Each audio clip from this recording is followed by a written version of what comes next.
여러분 안녕하십니까. 법률사무소국토의 김조영 대표 변호사입니다. 새 정부의 부동산 정책이 실패하기를 바라는 사람이 너무 많습니다. 에이? 무슨 소리야? 다 지금 부동산 정책 잘못해가지고 정권이 교체됐고 또 대선 때 여당 후보든 야당 후보든 똑같이 다 나와가지고 새로운 부동산 정책을 반드시 성공시켜서 부동산 가격을 안정시키겠습니다. 특히 주택 가격을 안정시켜서 제대로 생활할 수 있도록 해드리겠습니다라고 그렇게 공약을 했는데 새 정부 부동산 정책이 실패하기를 바라는 사람이 너무 많아? 무슨 소리야? 자, 한번 보겠습니다. 제가 이제 쭉 설명을 드릴게. 새 정부 부동산 정책이 성공해야 하는지, 또 두 번째, 새 정부 부동산 정책이 실패하기를 바라는 사람은 누구일지, 세 번째, 어떻게 방해를 하는지, 그리고 새 정부 1, 2년간 진행한 거는 어떻게 해야 되는지에 대해서 제가 순차적으로 설명을 드리겠습니다. 야, 무슨 변호사가 이런 강의를 하냐라고 생각하실지 모르겠지만 저는 25년 동안 변호사 생활하면서 건설고특구, 구특구, 해양부 고문변호사 6년, 서울시 도시계획위원, 그리고 경기도 고문변호사 10년 하면서 각종 정책을 했고 대한주택공사, 한국감정원, 대한상공회의소, 그리고 이쪽과 재건축 재개발 관련해서 한국주택정비사업조합협회, 그 다음에 부동산개발협회, 한국주택학회, 한국도시설계학회 등등의 고문변호사 등으로 관여를 했기 때문에 각종 부동산 정책에 대해서 어떤 변호사보다도 잘 알고 있다고 자부합니다. 자, 그러면 한번 같이 내용을 들어볼까요? 첫 번째입니다. 새 정부 부동산 정책 성공해야 할까요? 당연히 성공해야 되죠. 그런데 왜 그렇습니까? 새 정부 부동산 정책이 대선 때 공약을 해가지고 이제 당선이 됐는데 왜 새 정부 부동산 정책이 성공해야 된다고 생각을 합니까?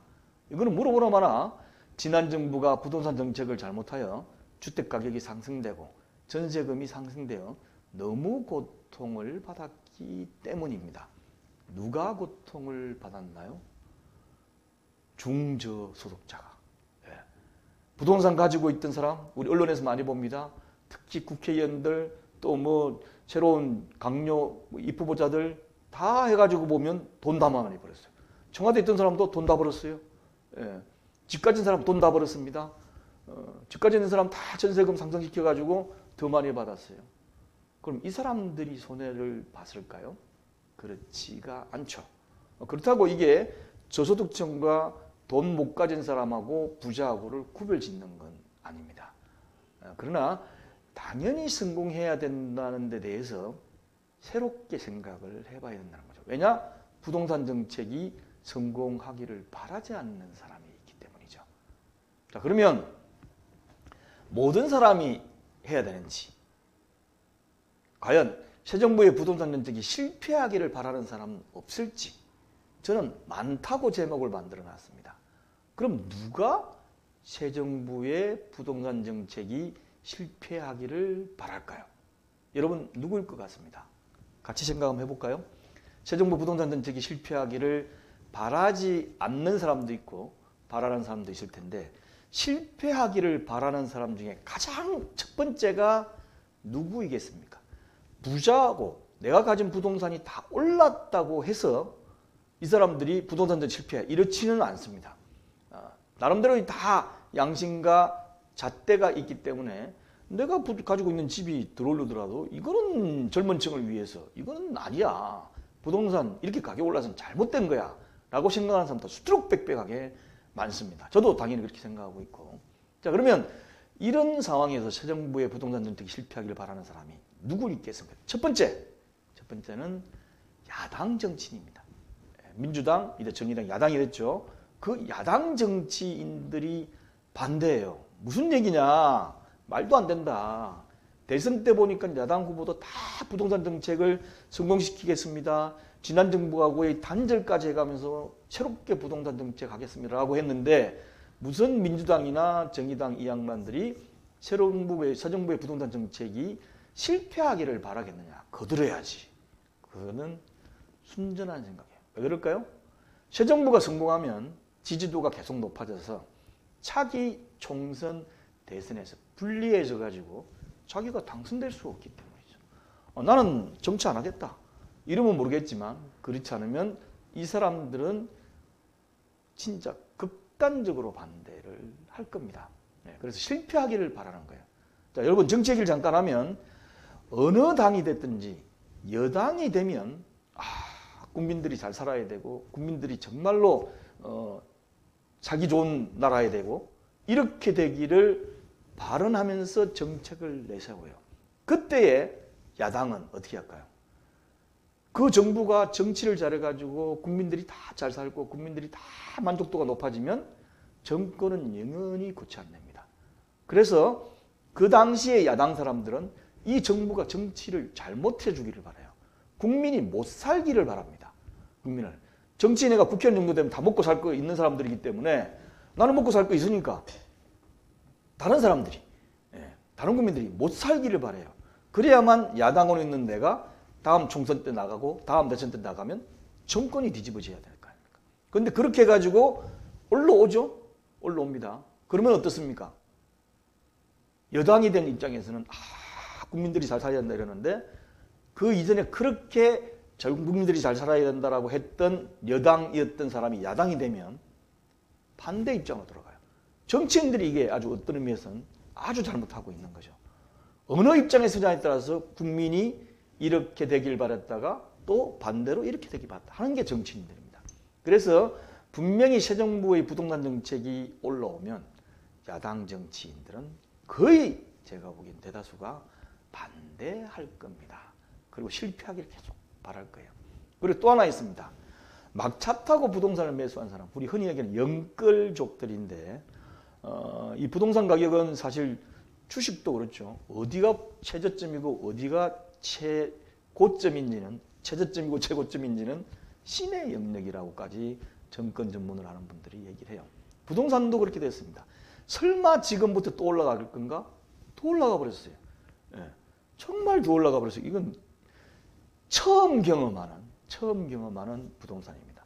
부동산 가격 상승. 그 이전에 노무현 대통령 시절에 한번 경험했지만 설마 그때보다는 안 되겠지만 그보다 더 많이 올라가 버린 아마 다시 경험하기 힘든 그런 경험을 했는데 그런 과정에서 너무나 불안하고 너무나 억울한 사람들이 막차에 다 은행 대출 받고 해가지고 부동산을 매수했어요.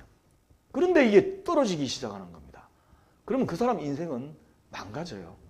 그렇기 때문에 막차 타고 부동산 매수한 사람을 나쁘게 평을 하는 게 아니고 이 양반들은 자기 생애에 있어서 가장 힘든 시간을 지켜봐야 될 겁니다. 그래서 거의 제고가 부동산 매수한 사람은 새 정부 부동산 정책이 좀 양심에 찔리지만 실패해가지고 계속 가격이 상승하기를 바라는 사람 중에 한 사람일 거라고 저는 생각을 합니다. 또 있습니다. 누가 있을까요? 누가 있겠습니까?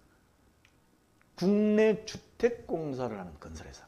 외국 수주를 하는 데는 관계없겠죠. 그런데 국내 주택공사를 하는 건설회사는 반대를 해요.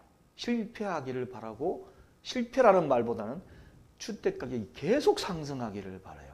주택가격이 하락하기 시작하면 미부장 벌써 지방이 많이 생겼습니다. 서울도 증가하고 있어요. 이렇게 되면 주택가격이 하락하면 미분양이 생겨가지고 신축주택을 건설하기 어려워집니다. 그럼 공사 수주가 감소되고 회사가 잘못하면 망해요.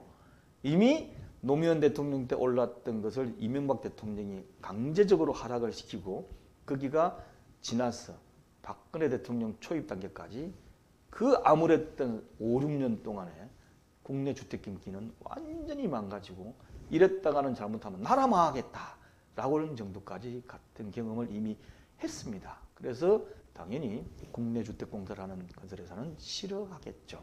또는 주택사업을 시행하는 사람 이렇게 되면 신규주택자가 감소하고 그럼 먹거리가 없어지니까.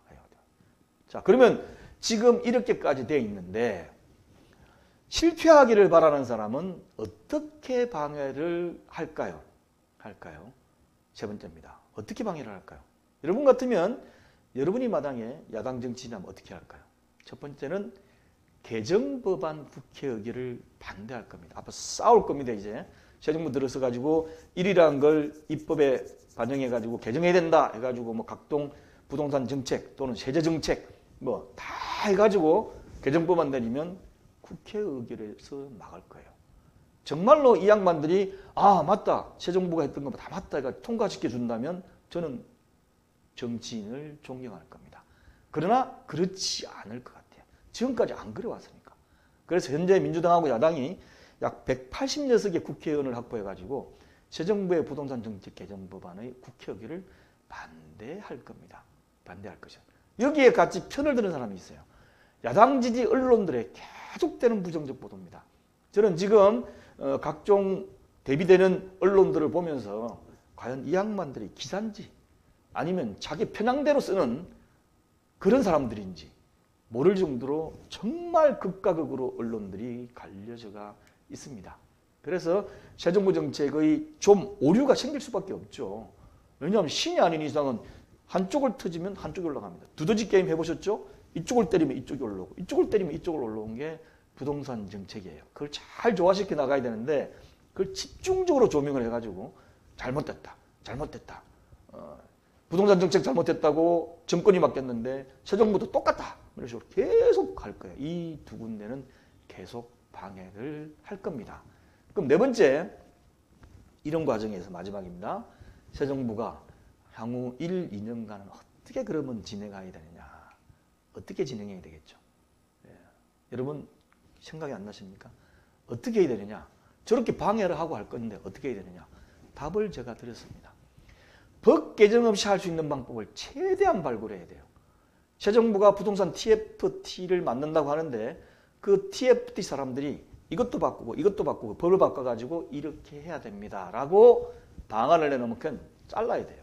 잘못된 겁니다. 왜냐? 반대할 가능성이 높습니다. 물론 반대 안 할 거란 전제하에서 당연히 해야 되겠죠. 그런데 가능성을 보면 반대할 가능성이 높기 때문에 법 개정을 할 수 있는 것. 그 다음 뭐죠? 시행령, 시행규칙. 그걸 갖다가 바꿔서 할 수 있는 방법을 최대한 방구로 해놓고 법 개정안을 같이 올리는 것이지 그렇지 않고 법 개정을 먼저 올려가지고 야당이 반대하기 때문에 못합니다. 그래서 우리는 하고 싶은데 국민 여러분은 할 수가 없습니다. 저 나쁜 사람 정치인들을 보십시오 하는 그런 결론을 가지고 나오면 잘못됐습니다.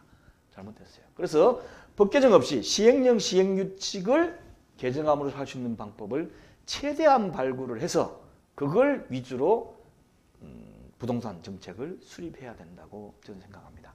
그 다음에 정책 방안이 이렇게 타당하고 잘 돼 있는데 법 개정에 반대하는 이유가 우리가 잘 되는 걸 보기 싫어서 한다. 정권을 교체시켜가지고 자기들이 정치에 먹으려고 한다는 점을 계속 부각해가지고 법 개정을 할 수 있는 것을 적용하되 향후 총선 얼마 안 남았지 않습니까? 있는 거기에서 다수당이 되도록 노력한 다음에 그 다음에 총선에서 많이 국회의원들이 나오면 이제 입법까지 같이 나가는 방법을 해야 돼요. 새 정부가 들어서서 어느 단계든지 간에 정권이 교체가 되면 처음 1, 2년은 법만 무조건 바꾸려고 하는데 다 안 됩니다. 대통령이 나와가지고 제발 법을 개정법을 의결해 주십시오 라고 하소연해도 지금까지 안 되는 것을 우리 눈으로 똑똑히 봐왔습니다. 그래서 이런 점에 착안하셔가지고 제발 새 정부의 부동산 정책은 법을 개정하든 안 하든 성공적으로 진행이 되기를 바라겠습니다. 저희 홈페이지는 r119co.kr 하면 밑에 하단부에 부동산 정책과 관련된 부분이 있으니까 이거 말고도 많이 있고 유튜브로 보시는 분도 밑에 내려가서 클릭하면 그 재생 목록을 넣어놨어요.